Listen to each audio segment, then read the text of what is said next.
ini kepada pesan Tuhan lewat malaikat kepada muridnya pergi Galilea, dia mau berkata begini, perjumpaan Tuhan dengan murid-muridnya itu seperti perjumpaan pertama itu Galilea.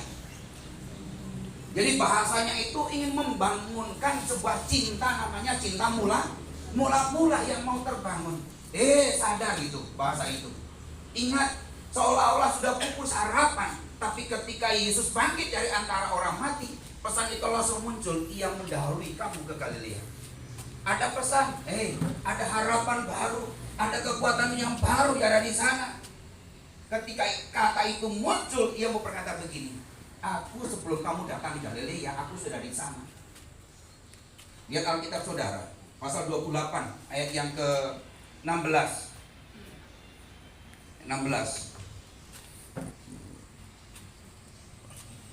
Pasal 28 16 sama-sama. 1 2 3.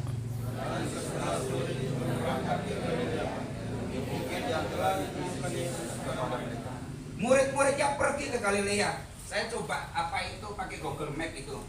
Di HP itu.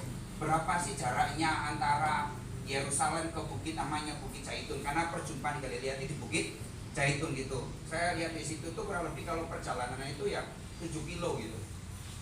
6,8 itu berarti 7 kilo. Nah kalau 7 kilo itu sama dengan sini ke Menyapu itu 7 kilo.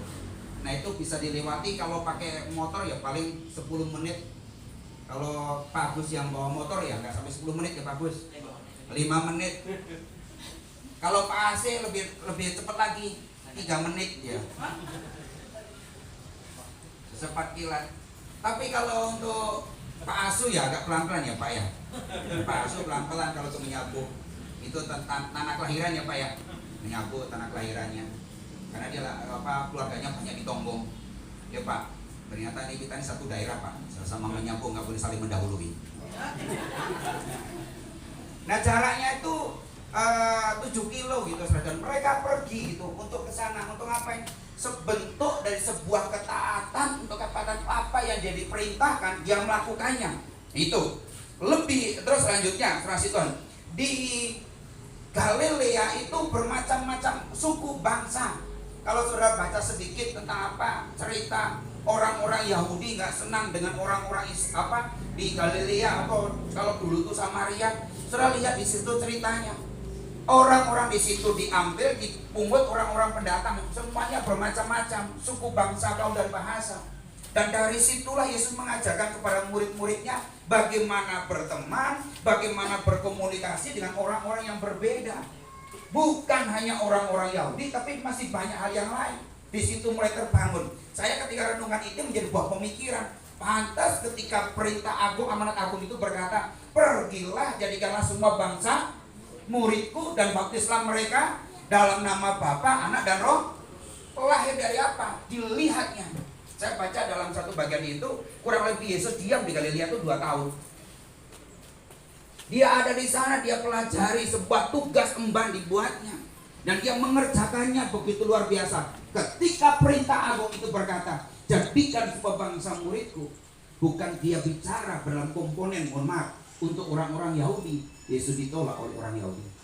Yesus mati oleh karena apa? Hal-hal yang disampaikan orang Yahudi berkata apa? Salibkan dia, salibkan dia. Nah ketika Yesus bangkit dari antara orang mati, ada satu pesan, ia mendahului kamu ke Galilea. Dia mau sampaikan, lihat orang lain yang berbeda itu biasa, berbeda itu lumrah. Dia bilang amin. Dia bilang amin. Saudara lihat samping saudara, beda itu lumrah dengan saya gitu. Karena kalau hari ini modelnya seperti Pak Levi semua susah juga.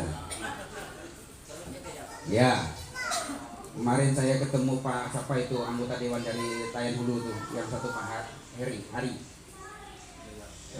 Wijaya, Pak Heri Wijaya. Terus begitu duduk sama Pak Robi, ternyata mukanya 11-12 itu.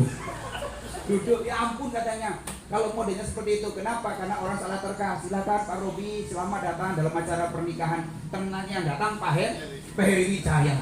Jadi Pak Heri Wijaya lunak.